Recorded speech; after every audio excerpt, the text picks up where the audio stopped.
Hello, everyone. My name is Barbara Cobain, and I'm a National Trustee for the Town's Women's Guild.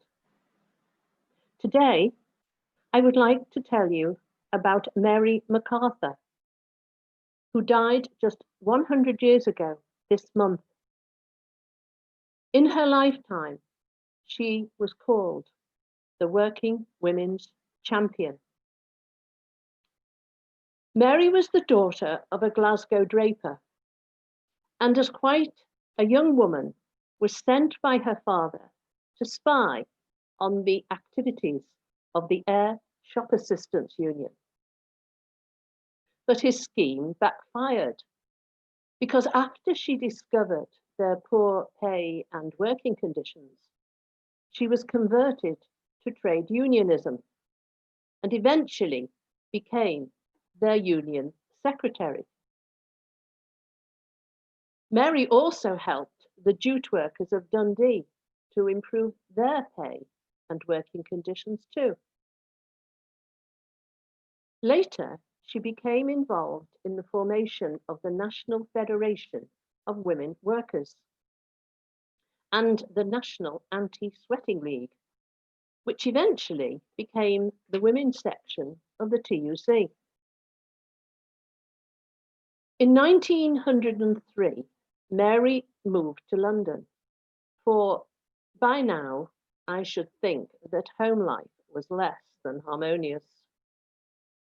She became the secretary of the Women's Trade Union League, where she worked with James Keir Hardie and Ramsay MacDonald to end sweated labour. During her work, she met William Anderson, an activist for the Independent Labour Party, and later an MP. He encouraged her to become a socialist, and with the support of Margaret Bondfield, she gained the confidence to stand successfully for election to the union's National Executive Committee. Mary also established a monthly magazine called The Woman Worker, and she was also active in the campaign to win the vote for women. Mary also supported and organised strikes by women all over the country. One particular strike for which she became famous was that of the chain makers of Cradley Heath. Their working conditions were particularly hard. They worked in their backyards from dawn till dusk for starvation wages, making iron chains 30 links long.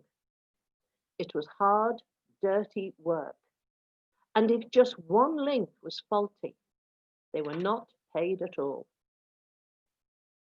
However, in 1910, she helped them with a battle to establish their right to a fair working wage following a 10-week strike.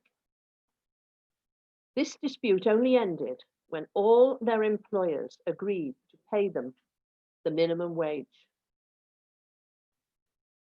This landmark victory for women workers changed the lives of thousands of women who were earning little more than starvation wages. Mary was later to say that women were unorganized because they are badly paid, and poorly paid because they are unorganized. By 1910, Mary was famous for organising and helping women to fight for better pay and conditions. In 1911, she was asked to help women in the local food and drink factories in Bermondsey.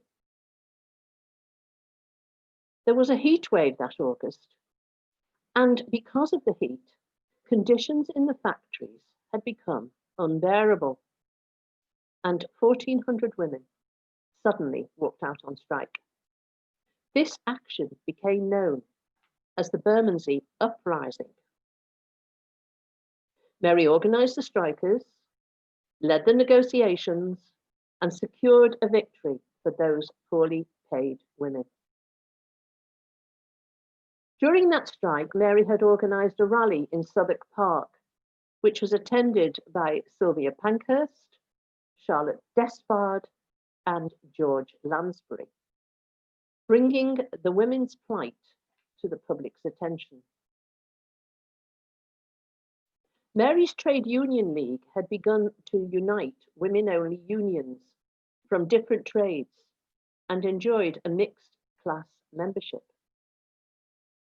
In 1906, Mary founded the National Federation of Women Workers, which was open to all women in unorganised trades or who had been refused admission to their appropriate trade union.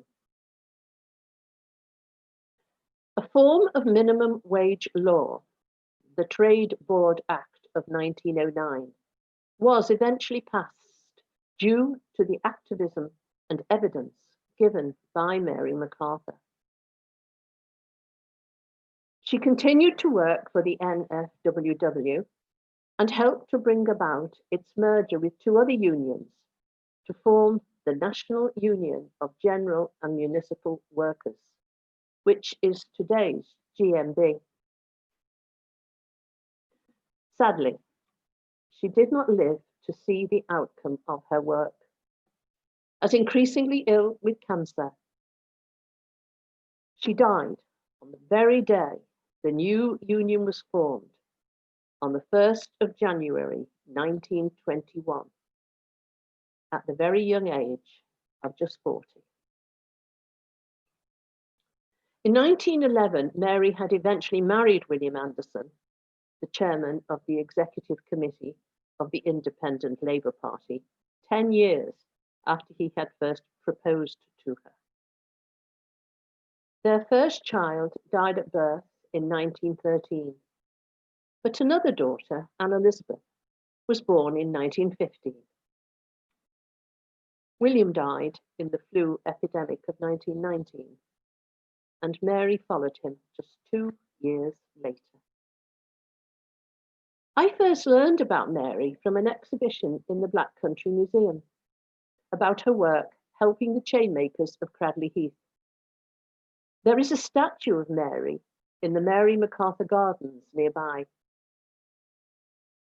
There is also a blue plaque on the wall of her home at 42 Woodstock Road, Golders Green. If you should visit London and go to view the statue of Dame Millicent Fawcett in Parliament Square, you will see Mary's name and picture on the plinth on which that statue stands. I believe that Mary Macarthur should not be forgotten, but instead remembered by us all, for in her short life, she laid the foundations for the rights working women enjoy today. She truly was the working women's champion. Thank you.